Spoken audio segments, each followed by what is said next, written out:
자리를 갖게 됐습니다. 우리 국민 여러분과 언론인 여러분께 한번 여쭤보고 싶습니다. 어떤 범죄 혐의자가 큰일을 앞두고 6년간 잘 쓰던 휴대폰을 교체했다면, 그리고 또 관련된 의혹이 제기되었을 때 3달밖에 안 쓴 휴대폰을 또 교체했다면 정상적인 행위일까요? 정상적인 수사기관이라고 한다면 범죄 혐의가 짙은 이런 행위에 대해서 강력한 수사를 하게 될 것입니다. 이 사람은 다름 아닌 지기현 재판관 얘기입니다. 지기현 판사는 윤석열 구속 취소를 청구하던 당일 6년간 잘 쓰던 휴대폰을 교체했습니다. 그리고 유흥업소인 룸살롱 접대 의혹이 제기되자 이틀 만에 3달밖에 안 쓴 휴대폰을 또다시 교체했습니다. 숨기려는 자가 범인일 것입니다. 은폐하려는 자가 범인일 것입니다. 그럼에도 불구하고 대법원 윤리감찰관실은 봐주기로 일관했습니다. 지기현 판사는 국민의 신뢰를 잃었습니다. 대법원의 국민 불신 또한 초래하고 있습니다. 이에 우리 더불어민주당의 최초로 지기현 판사의 룸살롱 접대 의혹을 제보받은 당사자인 정희찬님의 진실을 밝히는 기자회견을 갖도록 하겠습니다.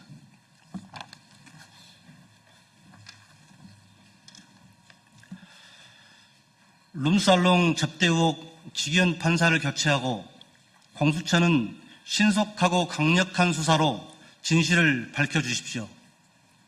내란 재판관 지기현 판사의 내란 동조 행위에 분노를 금할 수 없습니다. 내란 우두머리 윤석열을 구속 취소한 당사자입니다. 윤석열을 단 한 차례도 출석시키지 않고 걸석 재판을 허용하고 위헌법률심판제청 재판에는 출석시키며 재판 쇼핑을 돕고 있습니다. 단 한 차례의 공개 재판도 하지 않은 것과 더불어 지난 4월 14일부터 9월 26일까지 주일에 총 18차에 걸쳐 재판을 진행하고 있을 뿐입니다. 박근혜 국정농단 재판부가 주 3회 총 105차례 재판을 진행한 것과 비교한다면 재판 태업이나 다름이 없습니다. 이러한 지기현 판사에 대한 대법원의 제19 감싸기는 결국 내란 연장으로 귀결될 것입니다. 저는 지난 5월 지기현 판사 룸살롱 접대 의혹을 더불어민주당에 처음 제보한 당사자입니다. 윤석열이 삭발된 3월 8일 새벽 평소 알고 지내던 제보자로부터 지기현의 룸살롱 접대 사진을 처음 제보받았을 당시에는 국회의장실 정무기획 비서관으로 근무하였습니다.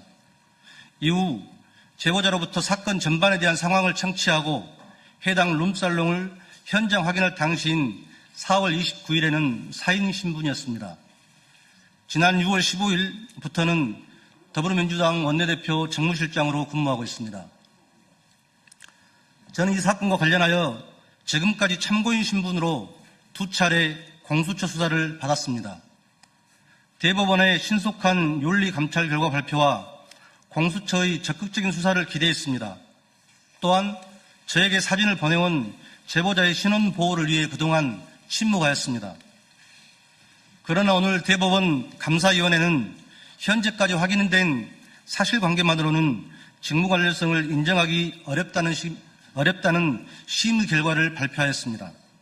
아울러 대법원 윤리감사관실은 대상 백관 지기현은 법조 선배로서 법조인이 적은 지역에 홀로 내려와 일하는 후배들인 이들을 격려하며 밥을 사주며 친분을 가지게 돼 코로나 전까지 1년에 한 번씩 만났다며 평소 대상 법관이 비용을 지불하며 후배인 동석자들과 1차에서 함께 술을 마시는 사이라고 밝혔다는 입장을 발표했습니다.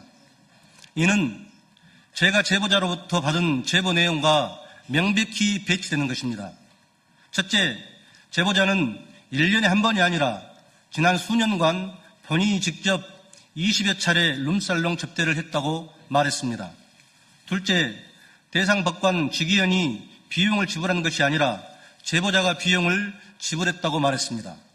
셋째, 1차에서 식사와 술을 마시는 사이 수준을 넘어 회원제로 운영되는 수백만 원대의 비용이 드는 룸살롱 접대임을 분명히 말했습니다. 제보와 관련된 상세한 사건 일지는 아래와 같습니다. 2025년 3월 8일, 3월 7일 윤석열 석방 다음날 새벽 00시 59분 카톡으로 제보자와 직위원을 포함한 3인이 함께 있는 사진을 저에게 보내왔습니다.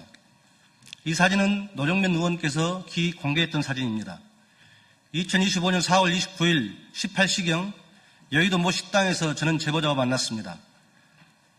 제보자와 직위원이 윤석열 석방한 이유를 이해하지 못하겠다. 직위원과의 사적 관계를 이야기하며 직위원과 해당 룸살롱인 그레이스에서 최소 7회 갔으며 그 외에도 10여 차례 이상을 현재는 폐업한 다른 룸살롱에 갔음을 말하는 것입니다. 비용은 늘 제보자 본인이 지불했으며 직위원과 함께 수차례 골프도 쳤음을 저에게 말해왔습니다.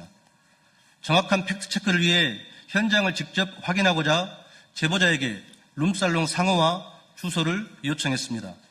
2025년 5월 1일 제보자로부터 해당 룸살롱 상호명과 주소를 카톡으로 받았습니다. 2025년 5월 6일 제보자가 직접 룸살롱을 예약해 주었고 제3자가 해당 룸살롱 내부 사진을 촬영하게 된 것입니다. 2025년 5월 14일 국회 법사위원회에서 김기표 국회의원이 해당 룸살롱 사진을 최초 공개한 것입니다. 저는 2025년 9월 10일과 9월 19일 2회 참고인 신분으로 공수처 조사를 받았습니다. 이 자리에서 공수처 검사는 대법원에 윤리감찰 결과를 3차례 요구했으나 대법원이 답변을 주지 않고 있어 수사에 난항을 겪고 있다고 말했습니다. 직위원 관련된 사건의 참고인 조사 등 실질 조사는 본인이 처음이라고 말했습니다. 결국 제 식구 감싸기였습니다. 제보자로부터 직접 들은 진실이 이러함에도 대법원은 진실을 외면하고 사건을 축소, 은폐하고 있습니다. 공수처 검사가 제게 분명히 말했듯이 공수처가 3차례 감찰 결과를 요구했을 때도 대법원은 전혀 협조하지 않았습니다. 이제 와서 공수처 수사 결과 후 처리하겠다는 것은 진상규명의 의지가 없음을 분명히 한 것입니다. 대법원 스스로 자정 능력이 없음을 고백하는 것과 다름없습니다. 이에 제보자와의 사적 관계의 불편함보다 국민적 관심사인 내란 종식과 민주주의 회복이라는 공익에 충실하고자 오늘 기자회견을 자청했습니다. 제보자로부터 직위원 룸살롱 의혹의 진실을 제보받은 당사자로서 분명히 요구합니다. 첫째, 룸살롱 의혹의 당사자이자 내란 우두머리 윤석열을 구속 기소한 직위원은 더 이상 재판관의 자격이 없습니다. 즉시 법복을 벗고 공수처 수사에 성실히 임해야 합니다. 둘째, 직위원은 국민의 신뢰를 잃었습니다. 대법원의 신뢰 위기를 초래하고 있습니다. 대법원은 즉시 직위원 판사를 교체하십시오. 셋째, 공수처 수사가 답입니다. 공수처는 신속하고 강력한 수사로 진실을 밝혀주십시오. 이상입니다. 예, 숨기려는 자가 범인일 것입니다. 은폐하려는 자가 범인일 것입니다. 국민의힘이나 다른 곳에서 당직자로 현재 일하고 있기 때문에 메신저 공격을 할 것이 자명합니다. 그러한 위험 부담을 안고 오늘 기자회견을 자청해서 진실을 말했습니다. 우리 언론인 여러분께서도 진실을 밝히는데 많은 도움 주시면 감사하겠습니다. 제보자와 주고받은 모든 카톡 등 자료는 공수처에 이미 제출을 했습니다. 우리 기자 언론인 여러분께서도 진실 밝히는데 많이 협조해 주시기를 부탁드리겠습니다. 예, 이상으로 기자회견 마치겠습니다. 더불어민주당 국회의원 경기도 안성 윤종군 의원입니다. 먼저 참석자 소개를 해드리겠습니다. 우리 경기도 광주의 안태준 의원님 참석하셨습니다. 전남 순천의 김문수 의원님 참석해 주셨습니다. 지금 김병기 원내대표 정비장 맡고 있는 정리찬님 참석해 주셨습니다.